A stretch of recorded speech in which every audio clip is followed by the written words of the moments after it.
बलिया खबर में आपका बहुत बहुत स्वागत है। समाजवादी पार्टी ने अपने बलिया में अपने प्रत्याशियों की सूची जारी कर दी है और इस वक्त हम मौजूद हैं फेफना विधानसभा में, जहां पे समाजवादी पार्टी ने अपने प्रत्याशियों की सूची में फेफना विधानसभा से संग्राम सिंह यादव को टिकट दिया है। संग्राम सिंह यादव हमारे साथ मौजूद हैं, हम उनसे बात करेंगे और जानेंगे कि इस वक्त वो कैसा महसूस कर पा रहे हैं। बहुत बहुत स्वागत है आपका बलिया खबर में।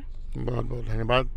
सबसे पहले तो मैं अपने शीर्ष नेतृत्व को, माननीय राष्ट्रीय अध्यक्ष अखिलेश यादव को धन्यवाद देना चाहता हूं कि उन्होंने अपने इस कार्यकर्ता पर विश्वास व्यक्त किया है। मैं पार्टी का बहुत बहुत आभारी हूं। आपने पहला रास्ता जो टिकट का था उसको पार कर लिया है, अब दूसरा रास्ता चुनाव का है। उसको कैसी तैयारियां आपकी, कैसी रणनीतियां हैं, ये बताइए।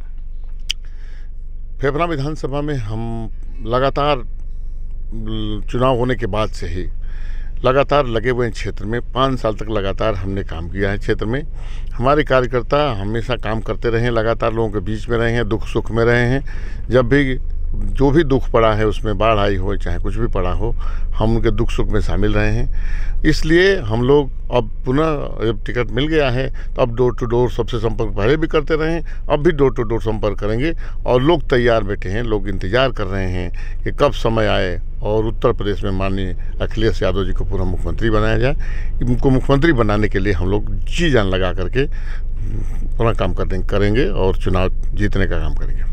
फेफना सीट से समाजवादी पार्टी ने एक बार फिर से आपको विश्वास जताया है और आपकी प्रतिद्वंदी की बात करें अगर तो उपेंद्र तिवारी मैदान में है, सरकार में मंत्री भी हैं, तो और मुकाबला काफ़ी सख्त देखने को मिल रहा है। तो यानी इस लड़ाई के संग्राम में संग्राम यादव की क्या रणनीति होगी? जहाँ तक प्रतिद्वंदी का सवाल है, 10 साल से यहाँ के प्रतिनिधि हैं। 10 सालों में जिस तरह के कुकृत्य उन्होंने किए हैं, आज तक कोई भी जनप्रतिनिधि ऐसा काम नहीं किया है। लोगों को लड़ाने का काम किया है, लोगों को आपस में प्रताड़ित करने का काम किया है, लोगों को सताने का काम किया है, गलत लोगों का साथ दिया है। जो भी कुकृत्य उनके रहे हैं, उस कुकृत्य से यहाँ की जनता अब परेशान हो चुकी है और जनता उनसे अब चाहती है, मुक्त होना चाहती है। तो चुनाव का इंतजार जनता कर रही है। अब चुनाव आएगा और 3 मार्च को यहाँ के प्रतिद्वंदी हमारे निश्चित रूप से अपना, यहाँ के रहने वाले भी नहीं हैं, रहने वाले बाहर के हैं, दूसरे जो क्षेत्रों के रहने वाले हैं, उनको अपने घर भेजने का काम करेगी। समाजवादी पार्टी ने आपको टिकट दे दिया है, तो अब आप जनता के बीच जाएंगे, तो किन मुद्दों को लेकर आप जनता के बीच जा रहे हैं? हमारे जनता के बीच जो मुद्दे हैं, हमारे जितनी भी व्यवस्थाएं थी सब चरमरा गई है हमारे विधानसभा में, पूरे जनपद में। एम्बुलेंस की व्यवस्था, माननीय अखिलेश यादव जी मुख्यमंत्री थे, उन्होंने एम्बुलेंस की व्यवस्था किया था। 108 और 102 नंबर गरीब आदमी जब फ़ोन करता था तुरंत आती थी और ले जाकर के इलाज कराने का काम करती थी। आज स्थिति है कि हमारे सुहाव ब्लॉक में एक राजभर परिवार की बहन गर्भवती थी, वो लोग लगातार फ़ोन मिलाते रह गए, कोई एम्बुलेंस नहीं आई। किसी तरह वो लोग लेकर के अस्पताल तक न रही, अस्पताल तक पहुँचे, डॉक्टरों का दरवाज़ा खटखटाते रहे और उनकी बहन तड़प करके मर गई। ये व्यवस्था है, व्यवस्था चरमरा चुकी है। अस्पताल की व्यवस्था ठीक नहीं है, दवाओं की व्यवस्था ठीक नहीं है, इलाज का व्यवस्था ठीक नहीं है, पढ़ाई की व्यवस्था तो अब आप देख रहे हैं इस सरकार में, जब से ये सरकार आई है हमारे बच्चे पढ़ नहीं पा रहे हैं, लगातार पढ़ाई का क्षति हो रही है बच्चों की। और जब ये सरकार आई है, इस सरकार ने झूठे विज्ञापन निकाल करके परीक्षा कराने का काम किया और जो भी परीक्षाएं हुई वो परीक्षाओं में पेपर आउट हो गए। हमारे बच्चे मरमाहत हैं, नौकरी नहीं पा रहे हैं, वो आत्महत्याएं कर रहे हैं और कुंठा के शिकार हो रहे हैं।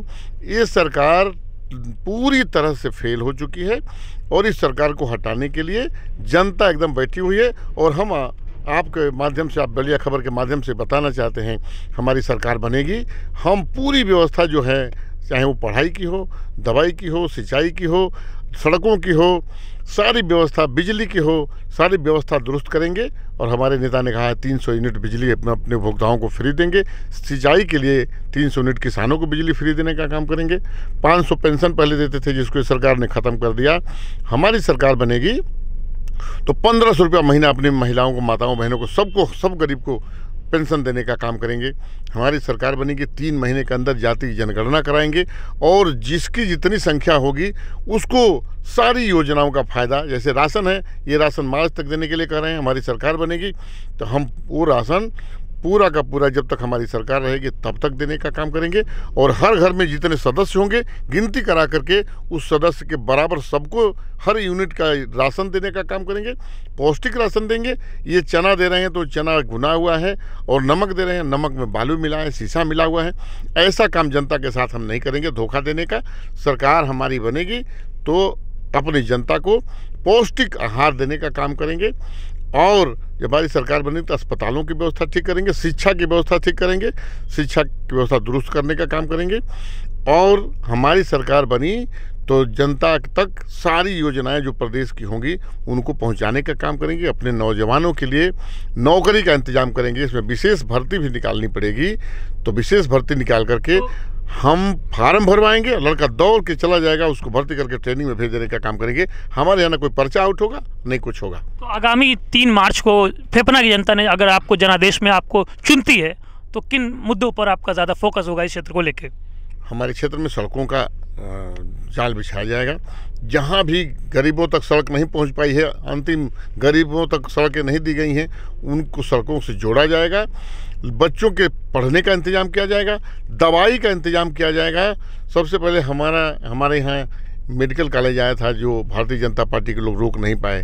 हमारी सरकार बनेगी तो इस बलिया जनपद में मेडिकल कॉलेज की स्थापना कराएंगे ताकि यहाँ के लोगों को बाहर न जाना पड़े, बनारस और दूसरी जगहों पे। यहाँ इलाज हम अपने लोगों का यहीं कराने का काम करेंगे और पूरी व्यवस्था दुरुस्त करने का काम करेंगे। पढ़ाई, सिंचाई, दवाई, बच्चों के रोजगार का इंतजाम करेंगे, बच्चों के नौकरी का इंतजाम करेंगे। जो लड़के पढ़ लिख करके और रोज़गार करना चाहते हैं, नौकरी करना चाहते हैं, उन्हें रोज़गार से जोड़ने का काम किया जाएगा। किसानों की आय बढ़ाने का काम करेंगे। किसान अपने बच्चियों की शादी कर सके, अपने माँ बाप की दवा कर सके, और इसको खुशहाल इस विधानसभा खुशहाल बनाने का काम मैं करूँगा। बलिया खबर से बात करने के लिए बहुत बहुत धन्यवाद। बहुत धन्यवाद। तो ये देख रहे थे, ये थे संग्राम यादव, जिनको टिकट मिलने के बाद एक्सक्लूसिव इंटरव्यू आपने देखा सबसे पहली बलिया खबर पे। बलिया के जिले की और भी खबर देखने के लिए देखते रहें बलिया खबर।